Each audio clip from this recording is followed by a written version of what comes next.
I was called the disappointment of the family at a Sunday lunch. The next morning, my voice was on every radio station in town. The smell of roasted chicken, mashed potatoes, and sweet corn filled the small house in Savannah, Georgia. It was a hot December Sunday in 2018, with the typical southern humidity that made everyone retreat to the covered porch after lunch. But inside that house, the atmosphere was heavier than the weather outside. My name is Emily Carter. I was 23 years old. And for as long as I could remember, I carried the label of the black sheep of the Carter family, while my older brother, Michael, 28, was celebrated for graduating from Georgia Tech and landing a well-paid job at an energy company in Houston.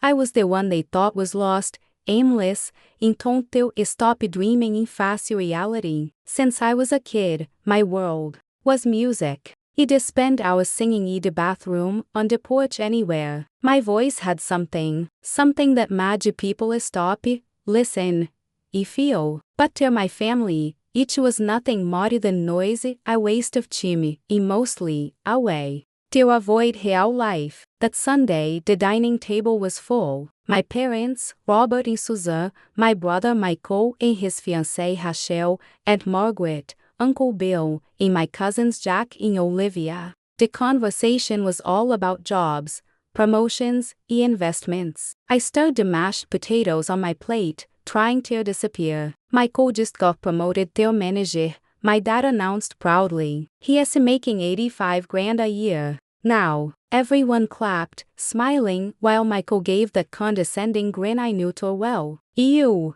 Emily? Asked Aunt Margaret with that sweet tone dripping with judgment. Is you chasing that whole singer thing? The silence was deafening. My stomach twisted. I knew this was coming. It came every single Sunday. The moment I became the target, the family joke, the disappointment, the failure. She is working part-time at Mrs. Collins' boutique downtown, my mom answered, arms crossed, visibly uncomfortable. Makes minimum wage as you spends money on those singing lessons. It was true. I worked at Collins Fashion, a little boutique on Broughton Street.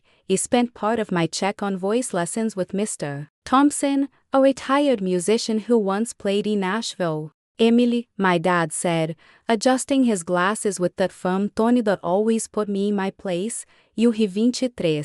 It is time to let go of these crazy dreams and get a real job. Look at your brother. Dad, I am trying. I started, but Aunt Margaret catch me off. Trying what, sweetheart? To get famous. You think you he gonna be the next Taylor Swift? She laughed. The others joined. Wake up, Emily. Music does need to pay the bills. You need to think about your future. Get a proper job. Maybe a husband. I felt my eyes burning. Swallowed. Hard. Same script, every time. But something in me snapped. Mr. Thompson says I have talent, I said quietly, staring at my plate. Michael laughed. Of course he does. He lives off it telling people that. What else is he gonna say? That you suck. Michael is right, Rachel added, fixing her perfect blonde hair. My friend sang to, tried to make it. She is stocking shelves at Walmart now. Uncle Bill shook his head like he was delivering the wisdom of the century. Emily, let me give you some advice. Chasing dreams like this, you end up broke alone. And then came the final blow. My mom put down her napkin, looked me dead in the eye, and said, Emily, it is time to grow up. Stop being selfish. Stop living some fantasy world. You add a disappointment to this family. For a second, the world stopped. I didn't hear anything else. Just those words pounding in my head like a hammer. Disappointment to this family. I stood up, looked at each face at the table. None of them defended me. Not one. Okay. Message received, I said, my voice surprisingly steady. I went to my room, closed the door. I broke though. Cried until there was nothing left. But when the tears ran out, something else kicked pure. Clean fire. Not a destructive fire. A fire that burned away fear, doubt, hesitation. I grabbed My phone beat up old iPhone 6 e started searching. Talent shows, radio contests, any opportunity. That night, while they sat watching CNN Nike any other Sunday, I was in my room making a plan. Not to prove them wrong, but to prove myself right. That I didn't need to shrink to fit anyone's expectations. On Monday, I woke up different. Went to work at the boutique with an energy they never felt before. Mrs. Collins noticed right away. Emily, darling, you he glowing today. Something happened. Maybe I smiled. During my lunch break, I took a breath and asked, Mrs. Collins, do you know anyone in the music scene, Eddie? A producer, someone at your radio station. Anyone? She frowned, thinking, well, my nephew Matt is a sound engineer at WSV Radio. I could call him. My heart raced. Please do. She made the call, talked for a few minutes, then hung up. He said bring him a demo. If they like it, they might give you a shot on the afternoon show. I walked out of there with one mission. Called Mr. Thompson. Mr. Thompson, I need to record a demo. The best TV ever done. The next few days were a blur of rehearsals. We picked 3 songs, Jolene by Dolly Parton, Someone Like You by Adele, and Amazing Grace. On Saturday, we recorded Mr. Thompson's tiny home studio. I left everything in those tracks. When I walked out holding that USB drive, I knew it was more than music. It was my shot. On Monday, I went to WSV Radio and dropped off the demo, hands shaking. The next day, Matt called. Emily, we need to talk. I went to the studio. He looked serious. Listen, your voice, it is different. It is special. Thursday, we have a live segment on the show called Savannah S Got Talent. If you hear, it is yours. My heart almost exploded. Yeah, me. On Thursday, January 13 2019, at 4 Policial Militar, my voice hit the airwaves. I sang Jolene Maive. When it ended, the phones blew up. Over 300 messages in under 2 hours. Friday, Matt pulled me aside. Emily, we've never seen a response like this. How about a regular spot?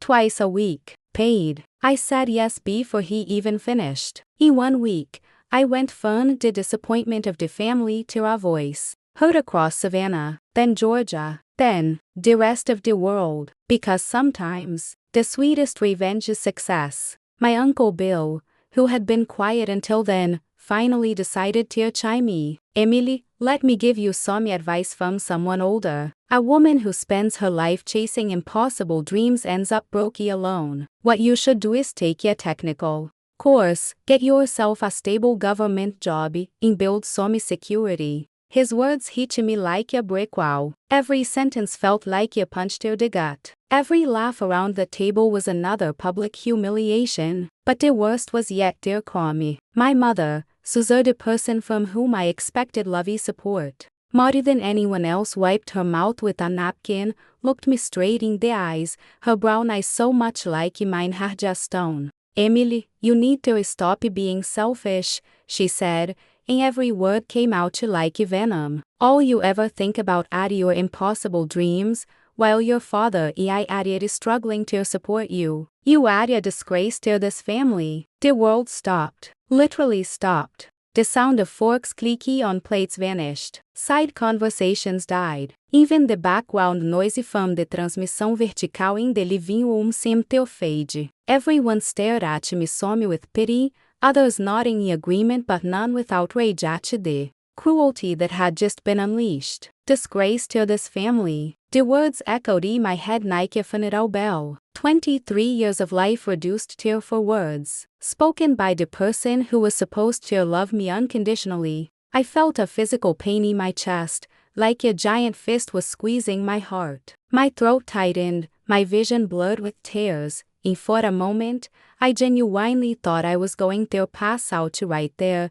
in front of them all. Susan, you didn't have to be so harsh. My dad, Robert, murmured, but his voice lacked conviction. It was just a formality, not a real defense.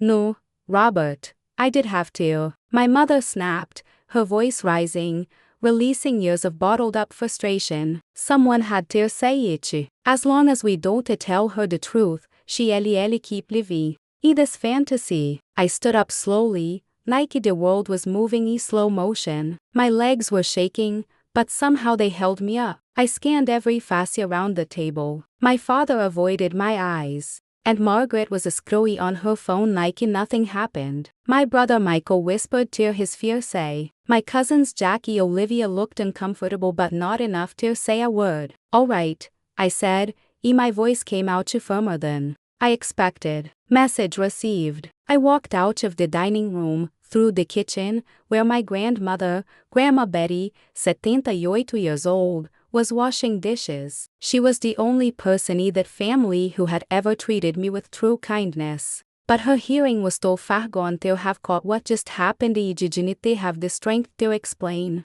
I went to my bedroom, a tiny space barely big enough for a twin bed and a shelf packed with used books I'd picked up from a thrift store downtown. On the walls, I'd taped photos of the women who inspired me: Karen Underwood, Miranda Lambert, Kelsey Ballerini, women from simple backgrounds who had taken their voices and conquered the world. I sat on my narrow bed and finally let the tears fall. I cried for hours. Cried until there was nothing left but a hollow emptiness. A pain so deep it felt like it would never go away. But it was right there in that moment of absolute rock bottom that something inside me shifted. It was like the humiliation burned away every fear and insecurity that had held me back. For the first time in my life, I felt a clean, sharp kind of anger, not the kind that destroys but the kind that transforms. I grabbed my phone, an old Samsung Galaxy J5 I bought with my own money, and started searching talent competitions, radio shows that accepted demos, any opportunity, any uppy door. That night, while the rest of the family sat in the living room watching 60 Minutos, I was in my bedroom planning my revenge. Not the cruel kind, not the petty kind. The most powerful kind there is the kind called success. I was going to prove to every single person at the table that they were wrong about me. I was going to turn disgrace to the family into the greatest source of pride they'd ever known. And more importantly, I was going to do it for me, for the little girl who had always known, deep down, that there was something special inside her even when the whole world tried to convince her otherwise. Monday morning felt different. I woke up at 5:30, like always, to get to work by 8. But this time, there was something else running through my veins, a kind of determination I'd never felt before. Took a shower, ate the toast with butter my mom had left on the kitchen counter. Walked out the door without saying a single word to anyone. On the crowded bus heading downtown Savannah, listening to the morning traffic through the foggy-up window, I imagined myself a silent promise. In 1 year, maybe 2 at most, I would come back home with a success so undeniable that no one could ever question my talent again. I didn't know how, I didn't know when, but I knew it would happen. For the first time in my life, my dream didn't feel like just some vague wish. It felt like destiny. And for the first time, I truly believed I had the power to make it real. Monday, December 17th, 2018, was the day my quiet transformation began. I arrived at Mrs. Collins' boutique with a fire in me that never felt before. Mrs. Collins, a 65-year-old Italian woman with perfectly pinned silver hair and an air of quiet elegance, noticed each the second I walked in. "Emily, cara mia, you look different today," she said as we unpacked the new shipment of clothes. "Your eyes, they glowing in a strange way." Mrs. Collins was more than just my boss. She had immigrated from Italy in the 70s, built her life from nothing in Savannah. He always treated me with a respect my own family often denied me. Her shop, small but charming, was perfectly located on Broad Street, catering mostly to middle-class women looking for stylish clothes without paying designer prices. "Mrs. Collins," I said, carefully folding a floral dress as I chose my words, "do you happen to know anyone in the music industry around here?" radio people, producers, anyone who might give me a shot. She paused mid-fold, looking at me with those piercing blue eyes that seemed to see straight into people's souls. Are you serious about this singing thing? More serious than I've ever been in my life, she sighed, leaned on the counter, thinking for a few seconds. Finally, she said, well, my son-in-law, Matt, works at WSV Radio. He has been a sound engineer there for about 10 years. I can talk to him. But you need to be absolutely sure, Emily. Opportunities like this, they don't come twice. My heart was pounding. WSV was one of the biggest radio stations in Georgia, broadcasting statewide. Exactly the kind of opportunity I was praying for. Yeah, me sure, I replied, no hesitation. More sure then. If he ever been about anything, that afternoon, after my shift, I went straight to Mr. Thompson's house. He lived in a modest home in the Baldwin Park neighborhood, with a small studio set up in the basement. He was a 58-year-old man with graying hair, a former guitarist from a band called Southern Storm, which had once played shows for over 10,000 people back in the 80s. Mr. Thompson, I said as soon as I stepped into the tiny studio. Walls covered in acoustic foam, filled with old but lovingly cared for equipment.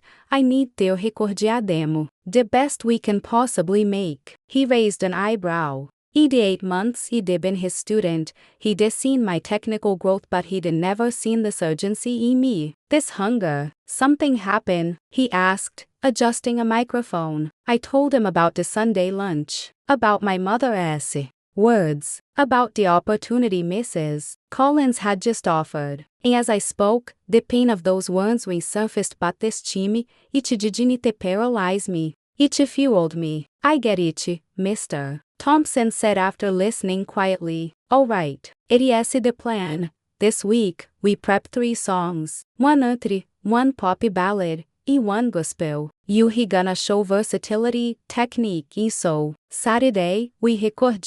The next 5 days were the most intense of my life. I woke up at 5:30 a.m., worked from 8 till 2 at the boutique, escarfed down a quick sandwich, and went straight to Mr. Thompson's studio, where we rehearsed until 8 policial militar. I did drag myself home exhausted, eat dinner in silence. My family is still treating me like I was invisible after Sunday. I fall asleep thinking about phrasing, breath control, and how to nail every inflection. We chose 3 songs that showcased different sides of my voice. Jolene by Dolly Parton to show my power and emotion in 1,000 Years by Christina Perry for sensitivity in storytelling in pop. E Amazing Grace to display vocal control, soul, e range. On Saturday, December 22 ND, we arrived at the studio at 8 a.m. I was nervous, but it was the good kind of nervous, like an athlete right before the biggest game of their life. Mr. Thompson had called his friend Robert, a retired sound engineer, to help us make the demo sound as professional as possible. Emily, Mr. Thompson said before we started, looking me straight in the eye, you've got a special voice. It is not just technique. It is soul. It is emotion. Today, you're gonna take all the pain you've been carrying, and turn it into power. The first song was Jolene. As soon as I opened my mouth to sing Jolene, Jolene, Jolene, Jolene, I'm begging of you, please don't take it. Mima, it felt like I was pouring every ounce of frustration, hurt, and determination from the past week into the performance. My voice came out strong, raw, and full of fire. When I finished, I saw tears welling up in Mr. Thompson's eyes. Lord Almighty, muttered Robert, the sound engineer. This girl has something special. The second song, 1,000 Years, required a completely different approach. It needed softness, vulnerability. As I sang, I have died every day waiting for you. I thought about my family, about the patterns that seemed impossible to break, about how much I needed to rewrite my own story. Then came the hardest one, Amazing Grace. That song demanded vocal control, hush, and emotion all at once. They never tried pushing my voice till hit certain notches before. But that day, powered by every ounce of pain, every scrap of belief I had left, I hit notches e dignity even não lived inside me. When we finished recording around 2 p.m., I was physically drained but emotionally renewed. Robert mastered the 3 tracks right there on the spot. When I walked out of the studio with a disco compacto in my hands, it felt like I was holding the best version of myself. On Monday, Mrs. Collins gave me the news they'd been dreaming of. Her son-in-law Matt had set up an audition for me at WSV Radio on Thursday, December 27th, at 3 p.m. The audition would be with Chris Reynolds, the station's artistic director known for discovering major local talents all across Georgia. The 3 days leading up to that audition were a roller coaster of emotions. During the day, I tried to act normal at work, kept to myself at home, but inside, I was a hurricane of nerves, hope, and determination. My family still treated me like it didn't exist, like I was just furniture in the house. My mom barely spoke to me unless necessary. My dad grunted good morning and good night. My brother Michael acted like I was invisible. On Wednesday night, Grandma Betty, my 78-year-old hockey, came into my room. She was the only one who still treated me with kindness, even though her hearing wasn't what it used to be. Emily, sweetheart, she said, slowly sitting on my bed, I don't know what happened last Sunday, but I can tell you been hurting. I just want you to know. Evie always believed in you. Her words felt like a bomb on an uppy wound. I told her everything. About the audition. About the dream. About how much I needed this. She squeezed my hands, her skin paper thin, but her grip strong. My girl, she said, voice soft but steady. I may be old and half deaf, but I still know talent when I see it. I knew it when you were a little girl singing on this very porch. Go out there. He showed the world exactly who you are. On Thursday, December 27th, 2018, I woke up at 5 a.m. Even though it was my day off, took a long shower, picked out my best outfit, a crisp white blouse in black slacks they bought on sale at the boutique. Left home at 3:30 p.m. Sharp, determined to be early. WSV Radio was a sleek, modern building downtown. The moment I walked into the lobby, my throat went dry. The receptionist, a friendly young woman, smiled and told me to wait in the lounge where posters of famous artists who had passed through the station lined the walls. At 3:15 p.m., Chris Reynolds called me into his office. He was in his mid-40s, wearing a blue polo and jeans, his hair graying at the temples. His office was filled with awards, photos with celebrities, and high-end audio gear. So, you hear Emily, he said, pointing to a chair. Mara's been going on about you. Says you've got a special voice. You know, people tell me that every single day. Yes, sir, I replied, trying to steady my breathing. But, I hope my voice speaks for itself. He chuckled. I like that answer. All right, let us hear it. I slipped the disco compacto into the sound system and hit play. The first song was Jolene. From the very first note, I watched Chris's expression shift. He leaned forward, focused, his eyes narrowed not out of skepticism, but attention. When the song ended, he didn't say a word. He simply gestured for me to play the next. 1,000 years had an even greater impact. I noticed Chris closed his eyes during parts of it, like he wasn't just listening, he was feeling it. And when Amazing Grace hit the highest notches, the ones he wasn't even sure I could pull off, he stood up from his chair. When the last song faded out, there was silence. For a few long seconds, we just sat there. Chris Reynolds looked at me with an expression he didn't read. Emily, he finally said, 15 years working at this radio station. You've rarely heard a voice like yours. You've got technique, but more importantly, you've got soul. My heart was pounding so hard, I was sure he could hear it. Yeah, me gonna make you an offer? he continued. We have a show that runs Monday till Friday, from 4 till 6 p.m., called Savannah Afternoon. It's hosted by one of our best, Lisa Carter. She has been looking for someone to feature in a weekly segment called Voice of the Week, where unknown singers get a chance to showcase their talent. I could barely breathe. If you're interested,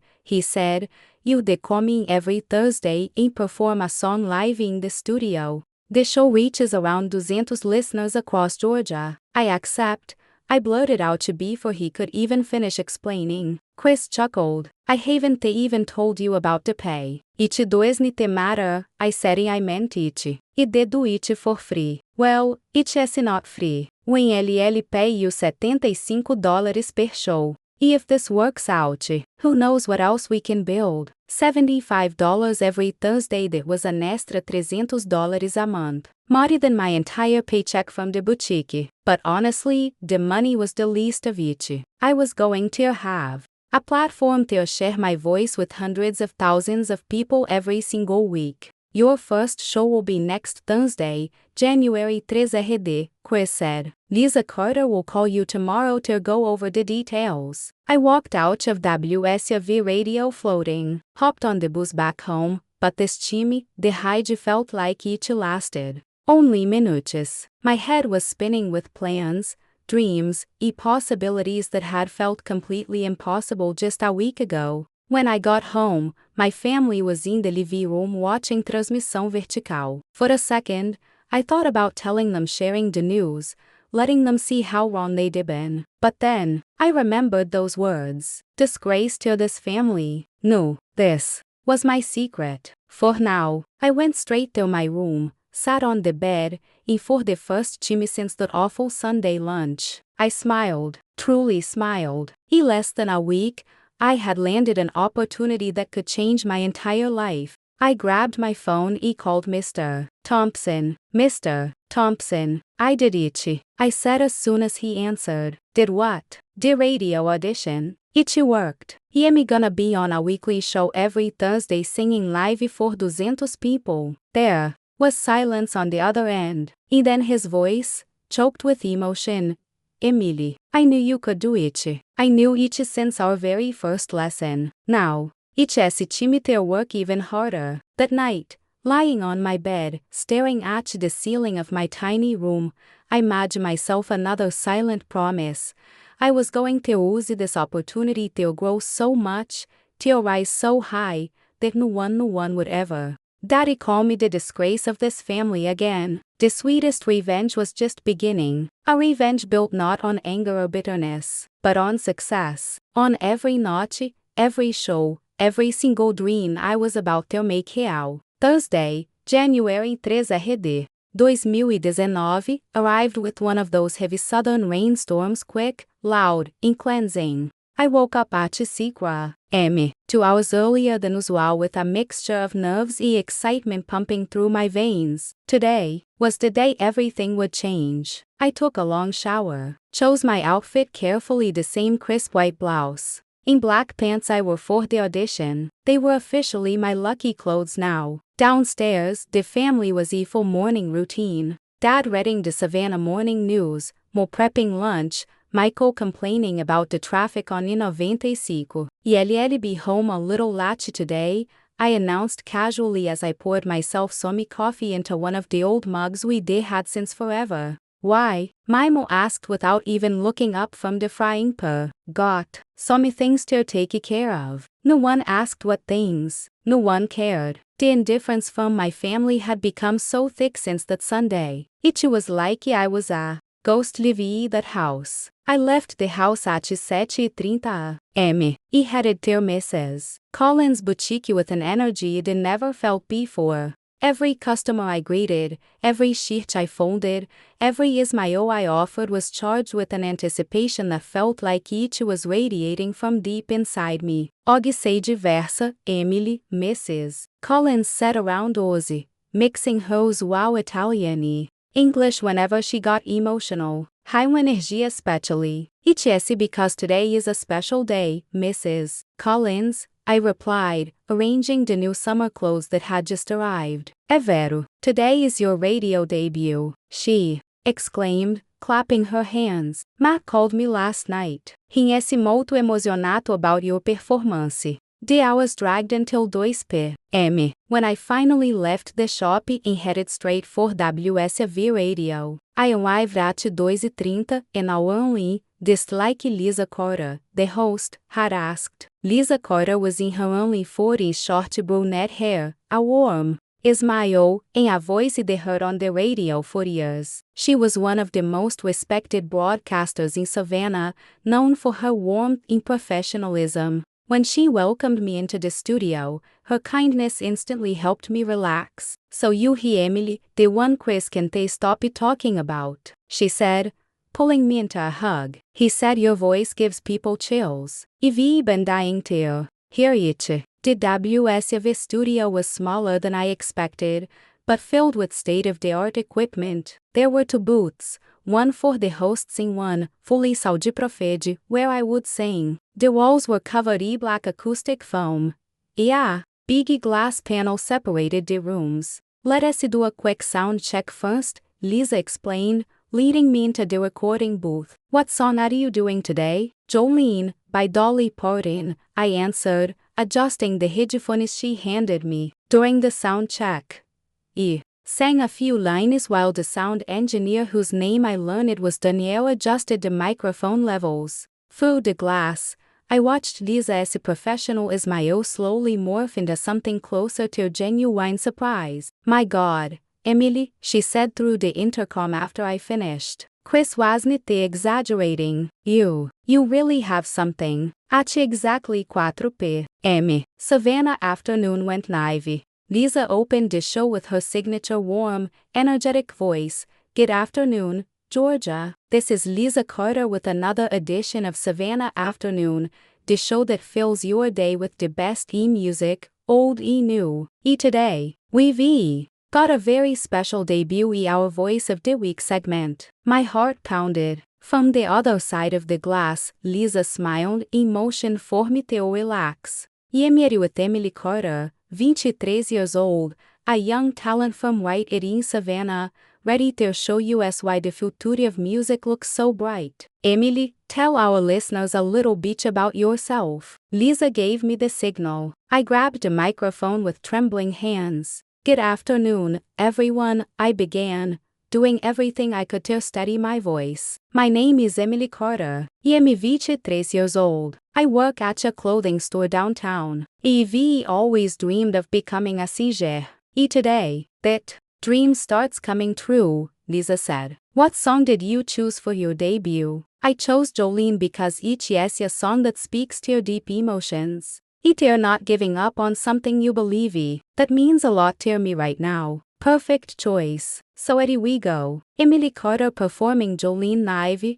right here on WSV radio. The instrumental track started playing in my headphones. For a split second, I felt like I might pass out. 200,000 people were listening to me. 200,000 people who didn't know me, who had no prejudices, who would judge me for one thing and one thing only, my voice. When it was time for me to come in, something magical happened. The fear melted. The nerves transformed into pure, raw emotion. Jolene, Jolene, Jolene, Jolene, hear me begging of you, please don't take my ma. The words poured out of me, soaked everything they carried, every scar from that Sunday lunch, every time someone told me you wasn't good enough, every lonely moment in my bedroom practicing when no one cared. Every notch was a declaration. I exist. I matter. My voice deserves to be heard. By the time I hit the chorus, Jolene, Jolene, my voice reached a power that surprised even me. Through the glass, I saw Lisa with wide eyes,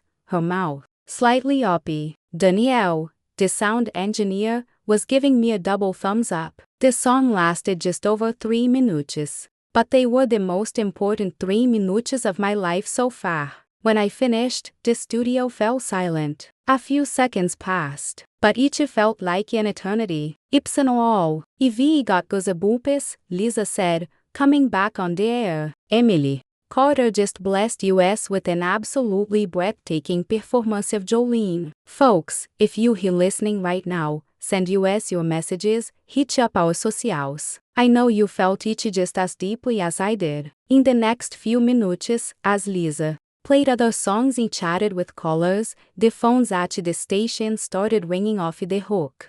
Danielle, the sound engineer, showed me the screen. Over 50 texts had already come in praising my performance.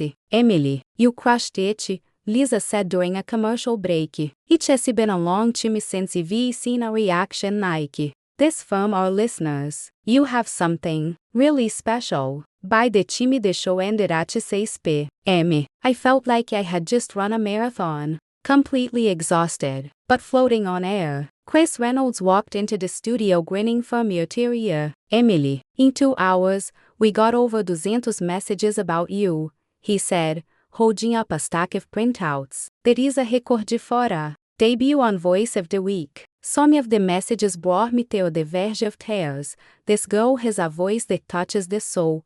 It has been years since we heard someone sing with that much emotion. Please bring her back next week. Emily, Chris continued, we got a proposal. Instead of being on just Thursdays, how about we go twice a week? Tuesdays and Thursdays. Same team, same format. Doubling my appearances meant doubling my pay to $600 a month from the radio alone. That was more than double what I made at Mrs. Collins' shop.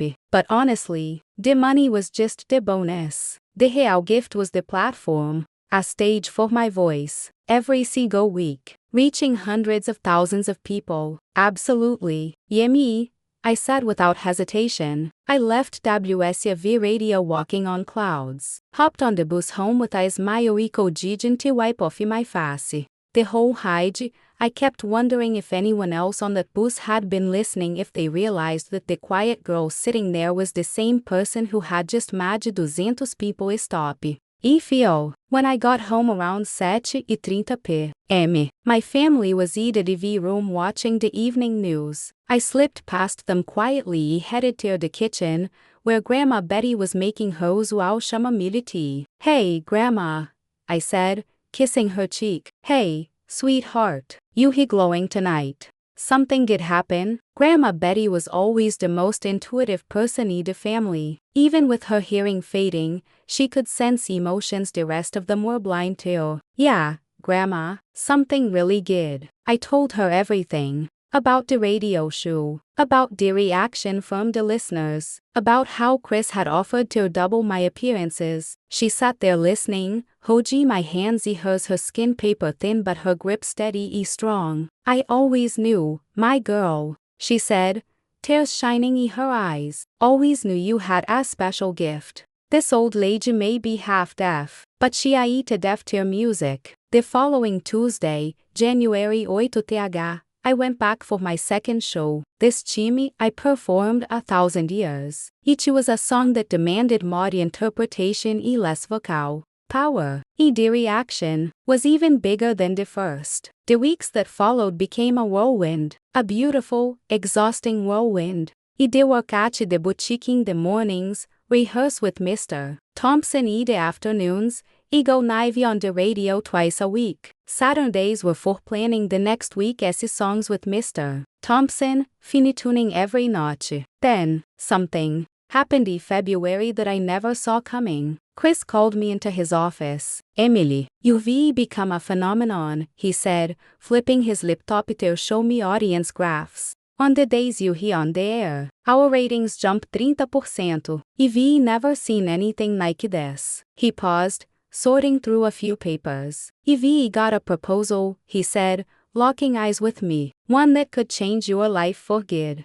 WSV has a partnership with Georgia Sound Records, a regional label that scouts local talent. They want to meet you. My heart stopped. Georgia Sound Records, one of the biggest labels in the Southeast. The label that launched half the artists I grew up admiring. They've heard your performances, Chris continued, and they interested. They want you to come in for an audition. If it goes well, they he offering a contract. In formato estendido, 4 songs, distributed nationwide. Everything started spinning. Was this really happening? In the days that followed, everything moved at lightning speed. I was invited to their office. Downtown, a sleek, glass building that looked nothing like the humble streets I was used to. There, I sang for Marcos Guin, the autistic director, in his team. The audition lasted 2 full hours. I sang 8 different songs showcasing every side of my voice: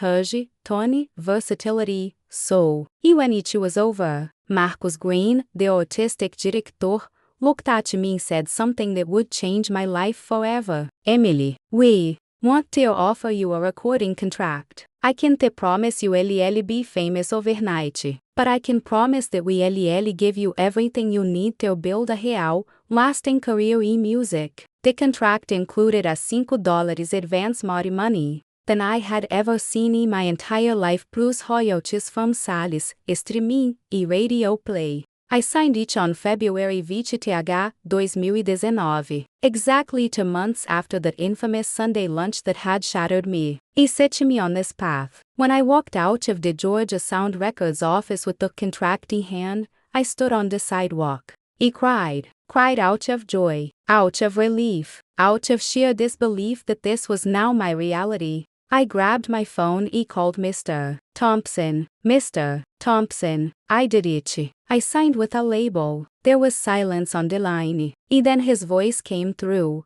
choked with emotion.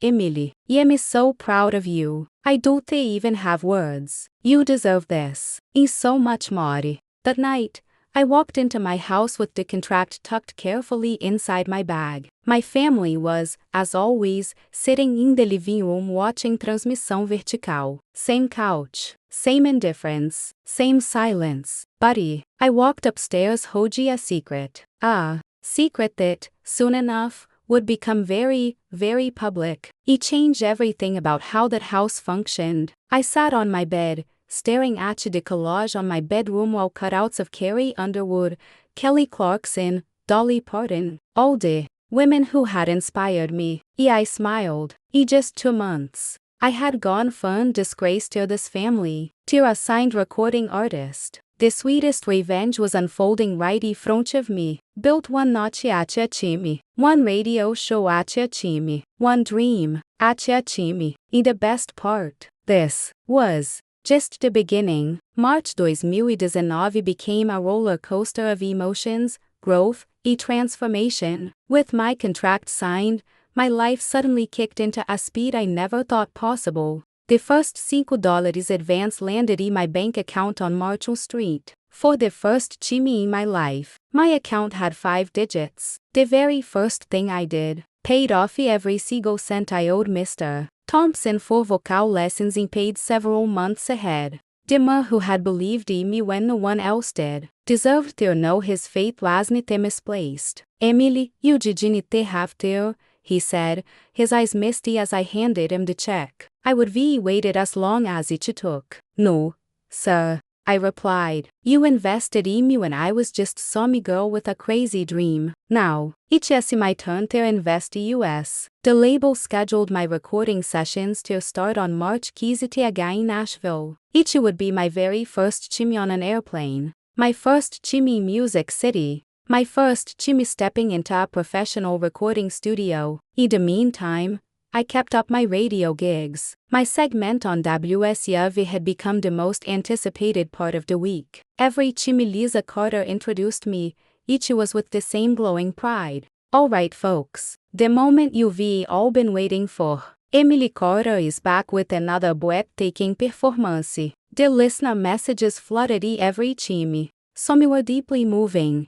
Emily, your voice helped me fight my depression. My 15-year-old daughter listens to you religiously and now wants to become a singer. You represent every one of US women fighting to make our dreams come true. At home, my family stayed the same. Same cold silence, same routine. I'd leave early, come back late, eat dinner quietly, then head upstairs. But now, I carried something with me. A nuclear secret. In just a few weeks, the entire Earth would know my name. On March 12th, 3 days before my flight to Nashville, I decided to tell Mrs. Collins about the contract. She deserved to know after all. She was the one who did. Opened the door to WSV radio for me. Madonna mia, she gasped, clutching her chest when I told her. I always knew you were specially a recordidio. Matt is going to be so proud. He started all of this. Mrs. Collins, I said, folding some clothes onto a rack. I have a proposal. When my career really takes off, I want you to be my manager in Savannah. You understand business better than anyone. You've always believed in me. I trust you. Her blue eyes filled with tears. Emily, it would be an honor to work with you. But first, you go out there. Show the world who you are. On March 15th, I boarded the 7:30 a.m. flight out of Savannah, bound for Nashville. It was my first time on a plane. As the city shrank beneath me, I realized something. You wasn't just flying toward Nashville. I was flying straight toward my destiny. When I landed in Nashville, I was greeted by Carla James, a 35-year-old music producer who would be the artistic director for my formato estendido. She stood at the arrivals gate holding a sign with my name. On the drive from the airport to downtown, she explained what the next 5 days would look like. Emily, you'll hear about to work with some of the best musicians and producers in the country, she said as we cruised through the bustling streets of Nashville. Your producer, Rafael Sanchez, has worked with Karen Underwood, Miranda Lambert, and Kelsea Ballerini. You hear excellent hands. The Georgia Sound Studios were housed in a stunning glassy steel building in the heart of Music Row. When I stepped into the main studio, my jaw dropped. It felt like walking onto a spaceship made entirely of sound giant mixing boards, glowing monitors, walls covered in saúde profin, and a perfect, pure acoustic environment. Rafael Sanchez was a man in his mid-40s, with salty pepper hair, dark sunglasses, even indoors, an air of total professionalism. He was a legend, having produced some of the biggest country and pop hits of the past decade. So you hear the Emily. That is causing all this buzz to Savannah,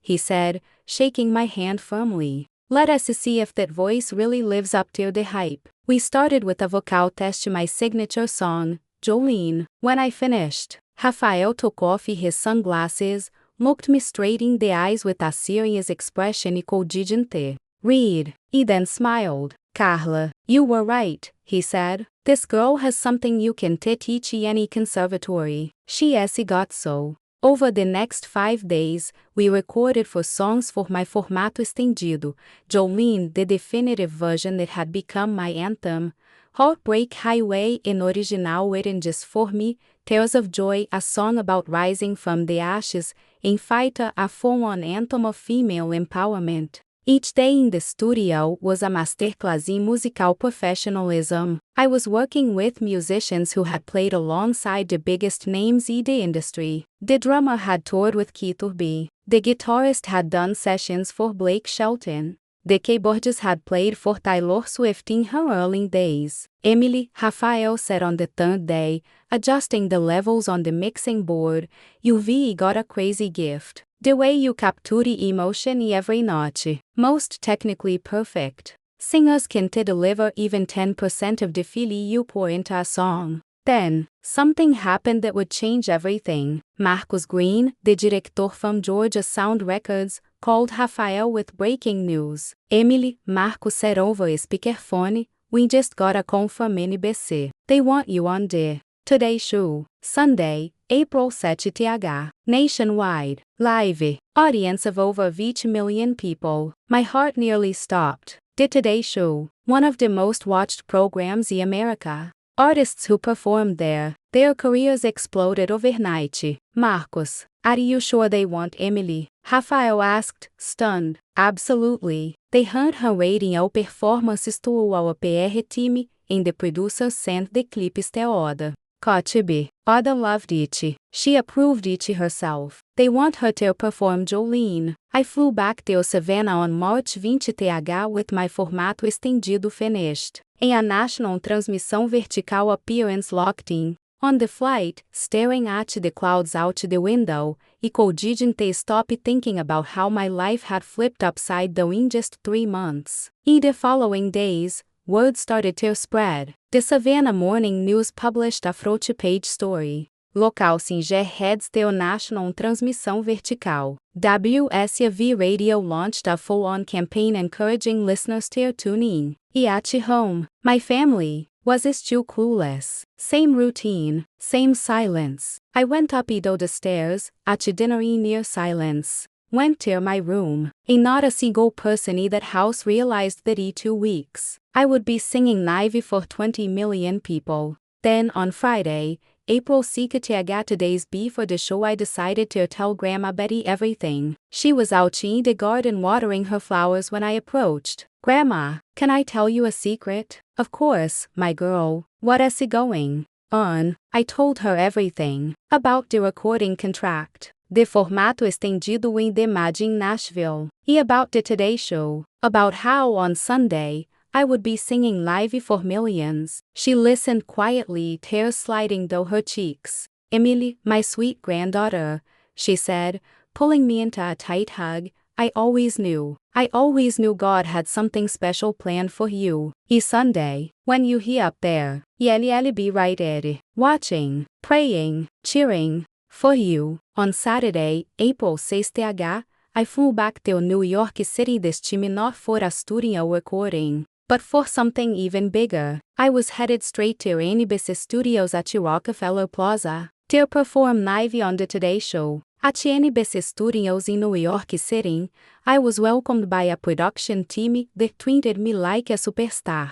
I had my own dressing room, a professional makeup artist, a wardrobe stylist, the full latrina ventilada melhorada treatment. It was a kind of care I never imagined the experience. Oda Kotibi herself came backstage to meet me before the show. Warm, charismatic, and effortlessly kind, she immediately made me feel at ease. Emily, I heard your recordings, she said, taking my hands. I am blown away. You have something truly special. Today, America is going to meet your voice. The taping began at 10 a.m. that Sunday. When I stepped onto the stage, a live audience of about 300 people stared at me with anticipation. The cameras, the studio lights, it was massive. It was overwhelming. It was thrilling. Ladies and gentlemen, Oda announced with her signature warmth, let us welcome a rising star who is causing waves down in Georgia. Please give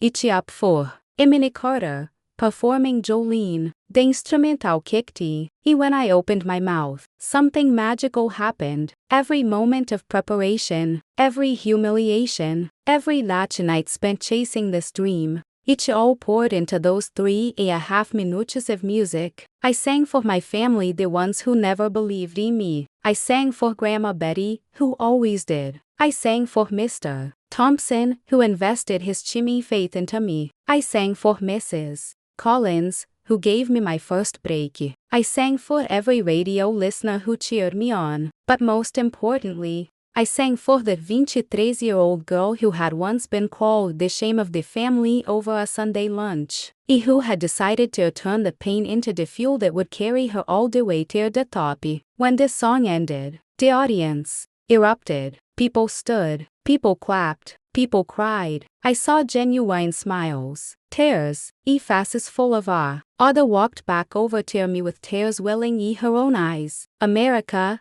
she said, turning to the camera, you've just met a star. Remember her name, Emily Carter. The segment aired nationwide at 2 p.m. on Sunday, April 7th, 2019. 22 million people watched. In 3.5 minutes, my voice reached homes from coast to coast. While the show was airing, I was sitting at JFK Airport, waiting For my flight back to Savannah, my phone no didn't stop ringing calls from Mr. Thompson, from Mrs. Collins, from radio friends, from people I didn't even know had my number. But the most important call came at exactly 2:35 p.m. from a number I knew by heart, my parents' house. Hello, Emily. It was my Mo's voice. But there was something it hadn't heard in years. Something real, something emotional. Hi, Mo, sweetheart. We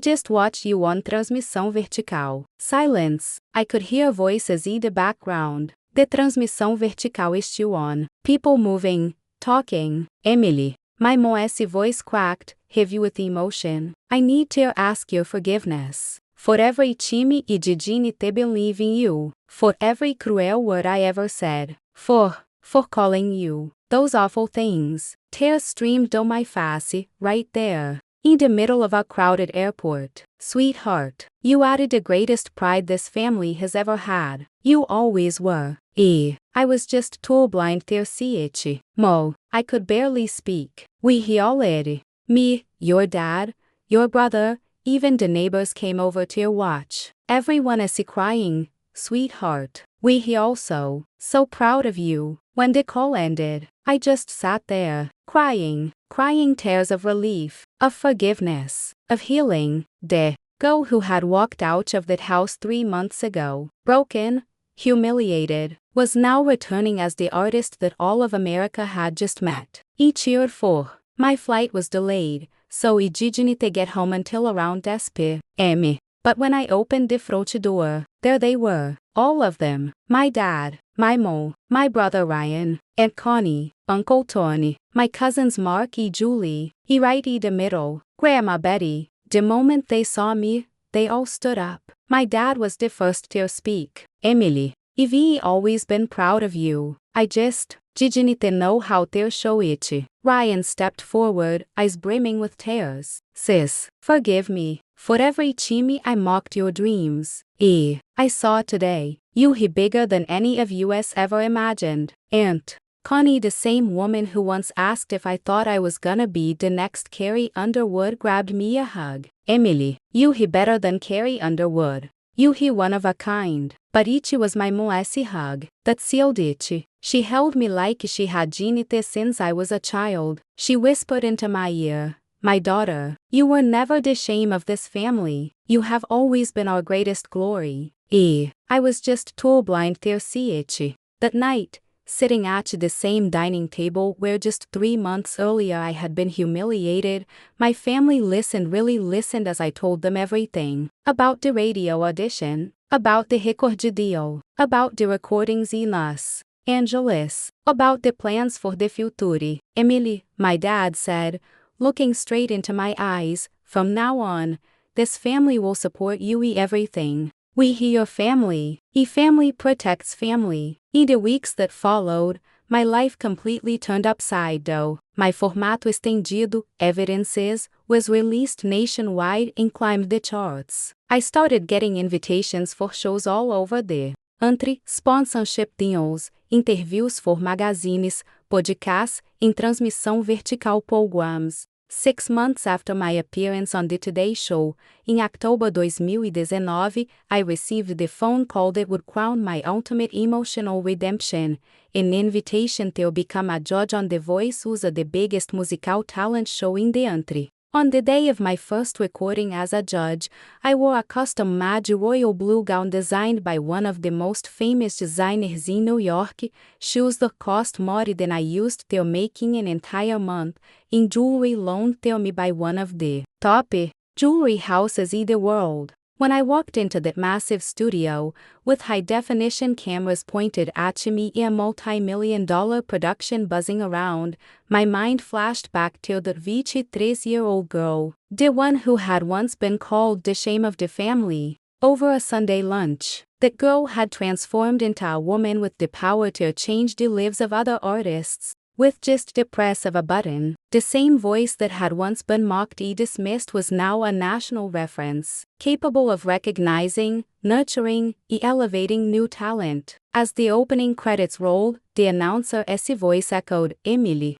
Carter, Breakout Star of 2019. Now one of the judges on The Voice USA. In that moment, I felt it. My transformation was complete. It was never just about revenge. It was about redemption. About proving that dreams, no matter how impossible they may seem, become reality when met with relentless determination. About turning pain into fuel, humiliation into motivation, rejection into recognition. Today, 2 years after that infamous Sunday lunch that changed my life, I am one of the most respected artists in the industry. My debut album, Heart as Evidences, sold over 500 copies and went gold. My tour calendar is booked solid through the end of 2022. I now lead a team of key professionals. I bought a mansion in Beverly Hills for my entire family to live in. Yes, my family, the same one that once called me a disgrace, now runs my career. My mom,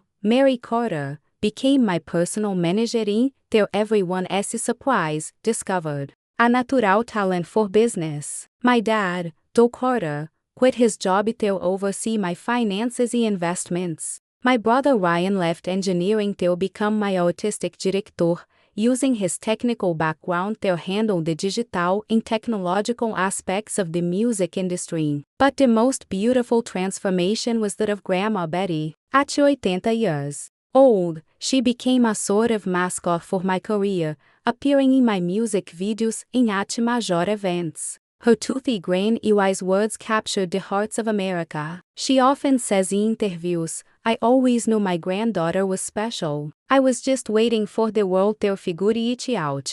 Mr. Thompson, my former vocal coach, is now my private teacher and vocal director for all my projects. I built him a professional studio at his home, and he has become one of the most sought-after vocal coaches in the industry. "Emily isn't just my student," he says proudly. "She is my masterpiece." Mrs. Collins, who once owned the little clothing shop downtown, closed the store and opened a talent agency focused on discovering new artists. She uses her sharp intuition and years of business experience to spot raw talent. So far, she has discovered 3 singers who are now making it big nationally. She always says in her warm southern accent, "Emily taught me dreams are real." Claudio Nelson from the radio station became my communications consultant. He loves telling the story of our first meeting. "I knew the moment she hit that first note, Emily was going to be huge. But even I didn't imagine it would be this big." Fernanda Lee, who hosted the afternoon radio show that introduced me to the public, now hosts a national version of the same program. She always proudly tells everyone, "The studio is where America first met Emily Carter." Rafael Sanchez, the producer who recorded my first formato estendido, is now my exclusive producer. Together, we've created a signature sound that blends classic country with modern pop influences. "Emily has a rare gift," he often says. "She can make commercial music without ever losing her soul." In December of 2019, exactly 1 year after the fateful Sunday lunch, I hosted a Christmas dinner at my new mansion for my entire extended family. The same dining table where I was once humiliated had been brought from our old home and placed right in the center of my grand, luxuriously decorated dining room. During dinner, I stood up and asked for everyone's attention. I raised a glass of champagne and looked into the eyes of every person seated around that historic table. 1 year ago, right at this table, I began, my voice firm but full of emotion. I heard words that could have destroyed me. I was called the shame of this family. At that moment, I truly believed my life was over. Everyone lowered their eyes, unable to meet my gaze, remembering all too well what had happened that day. But now I understand those words weren't a curse. They were the fuel I needed to discover my true strength. They were the push the universe gave me to get out of my comfort zone, a fight for my dreams. I raised my glass even higher. Tonight, I toast not to revenge but to transformation. I toast to family, who even through mistakes gave me the emotional foundation to never give up. I toast to the pain that became strength, the rejection that became determination, and the humiliation that became motivation. Tears were Estremido every face around the table. E most of all, I toast her that 23-year-old girl who chose to believe in herself when no one else did. She deserves every bit of the success we are celebrating it today. When I finished, there wasn't a dry eye in the room. My mother stood, walked over, and hugged me tighter than she ever had before. Emily, she whispered through her sobs, thank you. Thank you for teaching us that sometimes love has to be earned back. Thank you for not giving up on us, even when we gave up on you. That night, after everyone had gone to bed, I sat on the terrace of my mansion, staring out at the sparkling Los Angeles skyline. I picked up my old acoustic guitar, the same one I had bought years ago with my first paycheck from Mrs. Collins' boutique, softly sang I Will Always Love You, the song that had changed my life. But this time, I didn't sing it with pain, I sang it with gratitude. Gratitude for the journey, for the people who had stood by me, for the family who had learned to value me, and, above all, for the brave young woman who had transformed rejection into relentless determination. 2 months later, in February 2020, I released my autobiography, Evidences, From Family Shame to National Pride. The book became a nationwide bestseller, staying on the New York Times bestsellers list for 15 consecutive weeks. I received thousands of messages from people who saw themselves in my story, especially women who had been underestimated by their own families. One letter that moved me deeply came from a 16-year-old girl in Atlanta. Emily, my family always told me I was too ugly to ever be a model. After reading your book, I signed with an agency. I just landed my first national campaign. Thank you for teaching me that my family's opinion doesn't define my worth. Another message came from a 45-year-old woman in Chicago. Emily, when I turned 40, my husband told me I was too old to go back to college. After hearing your story, I enrolled anyway. I graduated last year and now work as a lawyer defending victims of domestic violence. Your voice gave me the courage to start over. In March 2020, as the pandemic changed the world, I organized a benefit livestream called Evidences of the Heart. It raised over $2 million for families impacted by the crisis. More than 5 million people tuned in live. For 2 hours, I sang not just my songs, but also tributes to the artists who had inspired me throughout my journey. During the livestream, I shared my story once again, but this time with a global audience. I received messages from Americans, Brazilians living abroad, and even first from countries who didn't understand a single word of English, but were moved simply by the emotion in my voice. In December of 2020, 2 years after my life transformed, I hosted a Christmas special on NBC called Evidences of Christmas. The show brought together some of the biggest names in American music to celebrate resilience, hope, and second chances. The most emotional moment came when my entire family joined me on stage to sing I Will Always Love You. My mother, the same woman who had once called me the shame of this family, stood by my side, holding the microphone, her eyes filled with tears, singing with me. I will always love you. But this time, those lyrics meant something completely different. It wasn't about romantic love anymore. It was about family. Love that had been broken, and then beautifully rebuilt. About forgiveness. About growth. About the sacred power of second chances. The Christmas special was watched by over 3 million people, becoming the most watched holiday broadcast of the decade. The day after it aired, I received the call that would forever crown my journey, a personal invitation to perform at the 2020 Latin Grammy Awards in Las Vegas, representing the United States in the category of Best Latin Pop Album. On the day of the awards, as I was getting ready in my dressing room at the MGM Grand Garden Arena, a video message popped up on my phone. It was my family, gathered around that same dining table, the table where everything had once fallen apart, sending me all their lovey strength. Sweetheart, my mother said in the video, her voice trembling with emotion, no matter what happens tonight, you've already won the most important award, the respective the entire world. E the unconditional love of your family. E dignity win the Grammy the year the award went to Anita, but being there, standing on that stage, singing for an international audience, was a victory far bigger than anything I could have ever dreamed. During my performance at the Latin Grammy stage, I sang I Will Always Love You, a bilingual version English and Spanish followed by Evidences, which had become my signature song. The audience was filled with the biggest stars in the world. E when I finished, the entire arena rose to their feet. A standing ovation, 5 minutes long. I looked though I saw Shakira in the front row, wiping tears from her eyes. Ricky Martin had his hand over his heart. Camila Cabello stood clapping,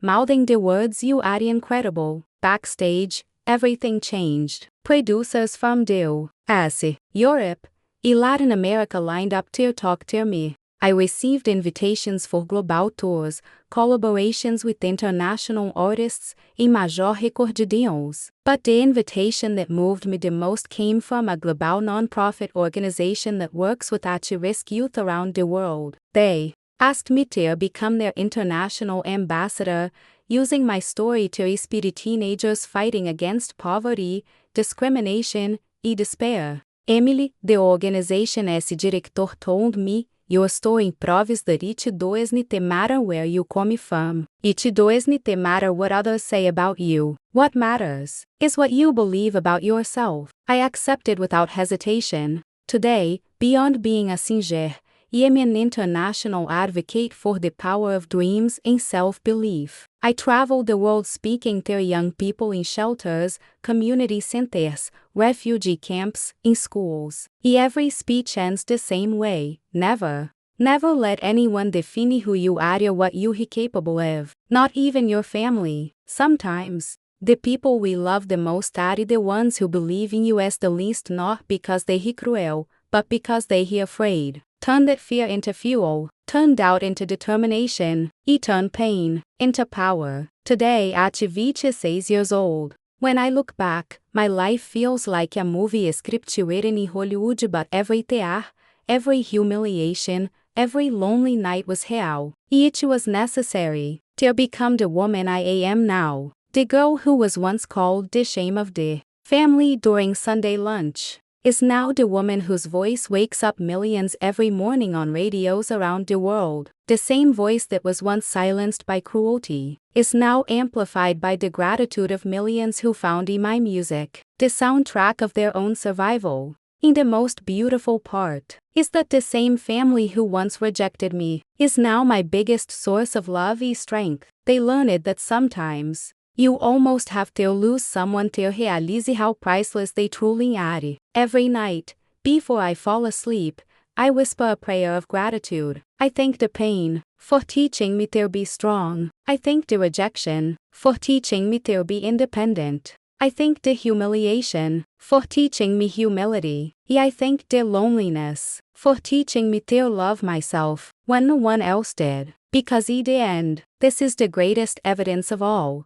When you truly believe in yourself, the universe conspires to make your wildest dreams come true. And when that happens, you realize it was never about revenge. It was always about love. Love for yourself, love for your purpose, and the courage to write your own story, even when the whole world says it is impossible. Today, my voice is no longer just on the cow radio. It is on the radio of this earth, of this continent, of the world. And every single note I sing is living proof that impossible is just a word waiting for someone brave enough to prove it wrong. This is my story. This is my evidence. This is my sweetest revenge, proving that the girl who was once rejected had within her the power to conquer the entire world. In December 2022, exactly 5 years after that Sunday lunch that changed everything, I threw a huge birthday party at my mansion to celebrate my 27th birthday. I invited not only my family but every single person who had been part of my journey: Professor Mark Vincent, Mrs. Rosa, Claudio Nash, Fernando Lima, Rafael Sanchez, and hundreds of other professionals who helped shape my career. But the guest of honor was a man I had never met in person until that day. His name was Anthony Walker, an 82-year-old Maria wheelchair who had traveled all the way from Washington, do Código, just to be there. Back in 2020, he had written me a letter telling me how my music helped him overcome deep depression after losing his wife. Miss Emily, he said, gripping my hands with his trembling fingers, you saved my life. When I thought I had no reason left to go on, I heard evidences on the radio. Each reminded me that there are always reasons to keep living. That night, we did something symbolic, something I had planned for months. We brought the original dining table, the one where everything started. But this time, instead of a simple Sunday lunch, it was sitting at the center of the grand ballroom, hosting a gourmet banquet prepared by one of the top chefs in the country. As everyone sat though, I stood and asked for a moment to speak. 5 years ago, I began, at this very table. A 23-year-old girl was humiliated and rejected by her own family. Tonight, at this same table, a 27-year-old woman celebrates a career that surpassed every imaginable dream. I looked around at the faces, saw me who had loved me, saw me who had doubted me, saw me who had rediscovered me, and saw me who had stood by me through everything. But you know what is the most incredible thing? I continued. It is not the fame. It is not the awards. It is not the global recognition. The most incredible thing is that I turned the greatest pain of my life into the greatest source of joy. I raised my crystal champagne glass so different from the simple cups we used 5 years ago. So tonight,